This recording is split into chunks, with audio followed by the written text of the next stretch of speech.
Bom, o que eu tenho observado ao longo das últimas semanas é que existe uma preocupação muito grande por parte do governo do estado, por parte dos políticos governistas, por parte da coordenadoria de comunicação do governo, em estabelecer uma estratégia de desgaste da oposição. De que maneira? Colocando para a população a ideia de que a oposição está contra o estado do Piauí, contra o desenvolvimento do estado do Piauí, contra o Piauí de um modo geral, e de que todas essas obras que estão paralisadas há muito tempo, obras que estão paralisadas, por exemplo, desde 2011, obras que nunca aconteceriam se não fosse, por exemplo, empréstimos que estão sendo realizados e que servem apenas para iniciar essas obras, mas que nunca servem para concluir. Ou seja, os empréstimos, na verdade, eles são realizados, eles são feitos junto aos bancos nacionais, mas com recursos estrangeiros, porque o governo federal ele pega esse dinheiro emprestado junto ao Banco Mundial, junto ao Banco Interamericano de Reconstrução e Desenvolvimento, a juros altíssimos. Portanto, essa história de que o governo Lula, de que o governo Dilma acabou com a dívida estrangeira, com a dívida externa, isso nunca aconteceu. O governo federal ele pega dinheiro emprestado no exterior para emprestar para os estados. Isso é autorizado pela comissão, por uma comissão do Ministério do Planejamento, não é? Ele analisa e emite um parecer de que o Estado ou o município tem ou não condições de contrair esse endividamento. E aí, evidentemente, que passa pelo Senado, que passa pelas Assembleias Legislativas, no caso dos estados, e passa pelas câmaras municipais, no caso dos municípios. No caso do estado do Piauí, nós temos inúmeras obras inacabadas que elas estão aí desde 2008, 2009, 2010, desde o primeiro governo do senhor Wellington, que é de 2003. Tem obra que, se a gente for lá em Coronel José Dias, em Capitão Gervásio Oliveira, se a gente for em Luiz Correia, em Parnaíba, em Dom Inocêncio, em Caracol, em qualquer município do estado do Piauí, se a gente for em Altos, nós temos em Altos o Matadouro, nós temos em Altos o Mercado do Produtor, nós temos obras inúmeras inacabadas nesse estado do Piauí. Então, quando o governo vai dizer que a oposição é contra o desenvolvimento do estado por conta de um empréstimo de 300 milhões de reais, parece até que se está fazendo piada com a inteligência do povo, porque essas obras elas estão aí há 15, há 20 anos, desde o primeiro governo desse senhor, que se autodenomina o índio, mas só se for índio paraguaio, né? Só se for índio falsificado.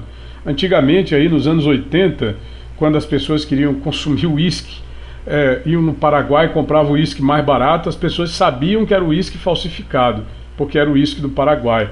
Então esse aí que se diz o índio do Paraguai, todo mundo sabe que é índio falsificado, porque não tem cabimento a pessoa ficar dizendo que está contra o desenvolvimento do estado, quando todo mundo sabe que absolutamente essas obras estão aí há décadas. Já disse, cito aqui o exemplo de obras em Capitão Gervásio Oliveira, em Coronel José Dias, em Altos, em Parnaíba, o Porto de Luiz Correia. Esse porto está desde o começo do século XX e o Ministério Público Federal instaurou um procedimento investigatório para repasses de 2009.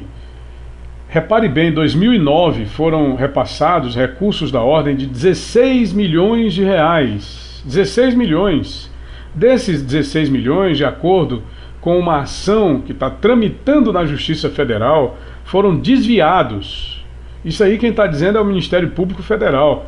Tem ex-secretários do atual governador, de governos passados dele, que estão com os bens indisponíveis por conta desses desvios. O dinheiro foi desviado. Falta a condenação dos responsáveis, que a gente sabe que eles estão sendo processados por terem roubado 12 milhões de reais em recursos do governo federal, que foram repassados para concluir o porto de Luiz Correia. Só aplicaram 4 milhões de 12. E agora, mais recentemente, tem um outro processo que foi aberto por conta de desvios da ordem de 7 milhões de reais, também para obras do porto de Luiz Correia, de recursos que foram repassados também em 2009, no começo de 2010, finalzinho de 2009, começo de 2010. Então, como é que, por conta desses 300 milhões, as pessoas estariam... Não é só a oposição, porque há pessoas que não fazem parte de política e que precisam saber em que foram aplicados os recursos anteriores, da parcela anterior, os 300 milhões de reais anteriores. Não é questão de política, é questão de legalidade, é questão de transparência, de saber onde foram aplicados os recursos das parcelas anteriores, sobretudo desses que fazem parte da parcela de 300 milhões de reais que vieram antes, que vieram em 2017 e que foram gastos sem que o governo diga onde foram aplicados. Ele não quer dizer nem onde serão aplicados os recursos da próxima parcela. Agora, fica muito estranho também a gente ver o Tribunal de Contas da União, o Tribunal de Contas do Estado dividir responsabilidade, porque o que está acontecendo aí não é dizer autorizo que se faça o repasse, a Caixa Econômica faça o repasse, porque o governo não apresentou a prestação de contas, o governo não disse onde gastou o dinheiro. O que o Tribunal de Contas está dizendo é: eu autorizo porque o Tribunal de Contas da União autorizou. E o Tribunal de Contas da União está dizendo: eu autorizo porque o Tribunal de Contas do Estado autorizou. Então, o que eles estão dizendo é assim: se um autorizou, eu também autorizo. A culpa não é só minha, a culpa é dele também. Se alguém tem culpa, não sou eu sozinho. Todos temos culpa nessa história. Então, é um problema de dividir culpas, de dividir responsabilidades. Como se de repente o dinheiro do povo do Piauí, que já é um estado tão pobre, que é, sem dúvida, o estado mais pobre da federação, pudesse ser gasto com qualquer coisa, pudesse ser gasto com interesses outros, com interesses que ninguém sabe quem são. Talvez aí o senhor Antônio Neto, o senhor secretário estadual da Fazenda, Rafael Fonteles, que aliás, quando era para dizer que estava tudo sob o mais perfeito equilíbrio, todos os dias ele estava na televisão, no rádio, nos portais de notícia, e agora ninguém sabe, só quem fala é um senhor Emílio Júnior, que todos os dias agora está para dizer que o Estado precisa desse empréstimo para sobreviver. Agora é importante também que as pessoas analisem o seguinte: esse empréstimo de 300 milhões de reais corresponde a apenas menos de 0,5% do orçamento geral do Estado para o ano de 2018, que é de cerca de 8 bilhões de reais. Vamos supor que, no tocante ao valor de um salário mínimo, o valor desse empréstimo é apenas 50 centavos. Então não representa absolutamente nada dentro do orçamento do Estado para esse ano. É alguma coisa como nada, apenas um extra. Para quê?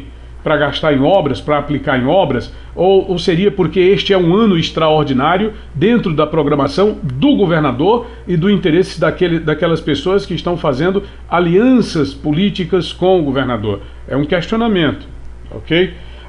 O objetivo do governo do Estado, no caso desse discurso, seria fazer um contraponto aos questionamentos que estão sendo apresentados no tocante ao que vai ser feito com o dinheiro, ao que foi feito com o dinheiro da parcela anterior, ou, na verdade, o temor em relação ao crescimento, mesmo pequeno, mesmo fragilizado, da candidatura do deputado Luciano Nunes, da possível candidatura de outros nomes que venham a aparecer dentro dessa conjuntura de oposição, ou das propostas apresentadas por outras lideranças de oposição que agora surgem no horizonte e apresentam a perspectiva de juntar todas as lideranças, de juntar todos os grupos de oposição para que venham realmente somando esforços, recuperar esse estado do verdadeiro descalabro,